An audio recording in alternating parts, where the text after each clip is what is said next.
Tēnā koutou katoa, my name is Hope Woodward and I'm standing for the Mangakino-Pouākani Ward Councillor role. My top two priorities would be, firstly, procedure. Right now, it seems that council is operating with a top-down strategy, rubber stamping decisions as soon as they're put in front of them. This approach is failing our communities.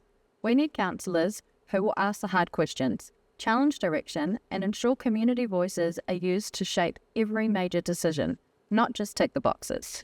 Secondly, fair representation across the district. Our smaller rural communities are sick and tired of feeling like the left-out little cousins that receive leftover funding and have to beg for more than the bare minimum services.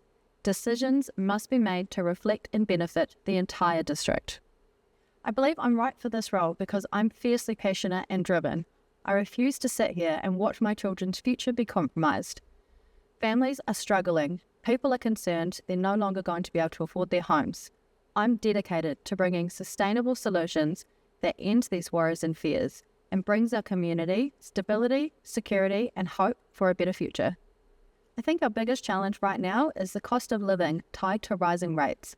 People are being pushed to the breaking point. Council must cut overspending, wasteful spending, put essential projects first, and ensure that community decisions are made with them instead of without them.